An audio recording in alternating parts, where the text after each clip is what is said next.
सभी को नमस्कार।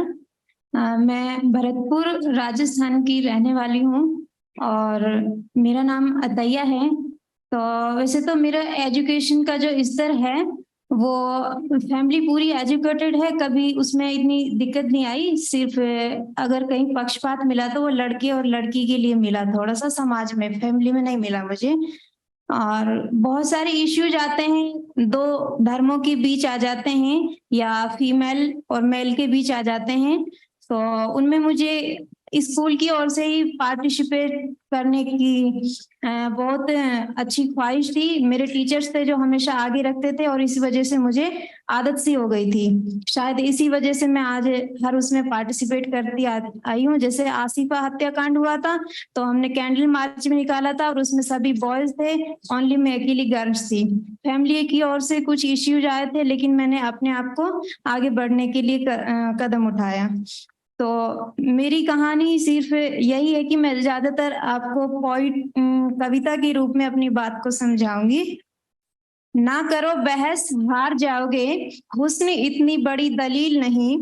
हाथ की लकीरों, सितारों की चाल और तोते की फाल पढ़कर फेंकने वाले दलाइल पेश करने की बजाय हमें किस्से और कहानियां सुनाएंगे। लेकिन मैं ये कहती हूँ कि कामयाबी किस्मत से नहीं, मेहनत से मिलती है। क्योंकि इंसान चांद पर कदम रखने में कामयाब हुआ तो वजह किस्मत नहीं, मेहनत थी। इंसान लाखों टन वजन को हवा में उड़ाने में कामयाब हुआ तो वजह किस्मत नहीं, मेहनत थी। और जिस तरह से डिजिटल एम्पावरमेंट आज जिस मुकाम पर पहुंचा है तो वजह ओसामा सर की किस्मत नहीं, मेहनत थी। क्योंकि ओसामा सर ने डिजिटल एम्पावरमेंट की फाउंडेशन की जब नींव रखी तो सर ने ना जाने कितना त्याग किया होगा और इसी कारण डिजिटल एम्पावरमेंट फाउंडेशन इस रूप में उभर के आया है। क्योंकि फूल यूं ही खिला नहीं करते, बीज को दफन होना पड़ता है। मैं आपसे यही कहना चाहती हूँ कि हम इंसान के रूप में जन्म लिया है तो कुछ सिर्फ दौलत कमाना ही हमारा कर्म नहीं होता। कुछ ऐसे कर्म करो जो दुनिया हमारे जाने के बाद हमें याद करे। क्योंकि ठिकाना कब्र है तो कर्म कुछ तो कर इंसान। रिवायत ये है कि खाली हाथ किसी के घर जाया नहीं करते। आज के दौर में ज्यादातर लोग पैसे के पीछे भागते हुए मैंने देखा है। तो उसके बारे में भी कुछ पंक्तियां हैं। कोई दौलत की चाह में रोया, कोई दौलत की राह में रोया। अजीब है ये दौलत है मोहब्बत का सिलसिला। कोई दौलत खो के रोया तो कोई दौलत पा के रोया। अच्छा, मेरे कहने का उद्देश्य सिर्फ ये है कि हमारी जिंदगी का, मेरी जिंदगी का असल मकसद सिर्फ पैसा कमाना नहीं है, साथ में नाम कमाना भी है। मैं अपनी सोसाइटी, अपने गांव, अपने परिवार के लिए क्या कर सकती हूँ। और अच्छा, मैं उसके बारे में सवाल पूछती हूँ तुमसे।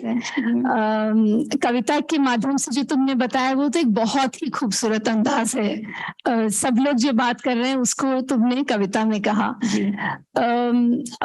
तुम एक सूचना प्रेन्योर हो, है ना, डीएफ में। तो थोड़ा सा हमारे ऑडियंस को बताओ कि तुम्हारा दिनचर्या क्या होता है एज ए सूचना प्रेन्योर के तौर पर। तुम क्या क्या काम करती हो और उसका क्या असर देखती हो तुम? मेरा काम ये कि गवर्नमेंट स्कीम्स जो होती हैं और फाइनेंशियल स्कीम्स और टेलीमेडिसिन के द्वारा लोगों को सेवाएं देना। गवर्नमेंट स्कीम में जैसे जन आधार निकाल कर भी देना या उसमें कुछ भी करेक्शन करना या न्यू जन आधार कार्ड बनाना। और राजस्थान सरकार की ओर से चिरंजीवी बीमा योजना चल रहा है जिसमें 10 लाख 25 लाख रुपए तक का फ्री इलाज किया जाता है। तो उसमें लोगों का रजिस्ट्रेशन करना।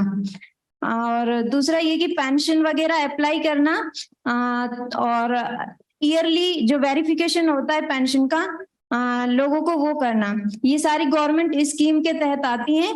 और फाइनेंशियल कंडीशन में पैन कार्ड वगैरह अप्लाई करना और बीमा पॉलिसी के लिए लोगों को गाइड करना अगर कोई कराना चाहे तो। और लोन तो वगैरह इसका असर तुमने क्या देखा? अगर तुम इसका असर ये है कि पहले लोग बहुत डरते थे या फिर उनसे पैसा मांगा जाता था कहीं बाहर, वो तहसील वगैरह में जाते थे तो कुछ लोगों के साथ उनको सही न्याय नहीं मिला। अपना पैसा भी दिया उन्होंने कहीं पे और उनके जो काम था वो भी नहीं हो पाया। अब वो सीधे आते हैं, खासतौर पे बुजुर्ग और जो महिलाएं हैं, क्योंकि वो घर से बाहर नहीं जा पाते, अब बहुत सारी कंडीशंस होती हैं उनके सामने, तो मेरे सेंटर पे आके वो बहुत आराम से अपना काम करवा सकते हैं। और ये बहुत बड़ी बात है। जी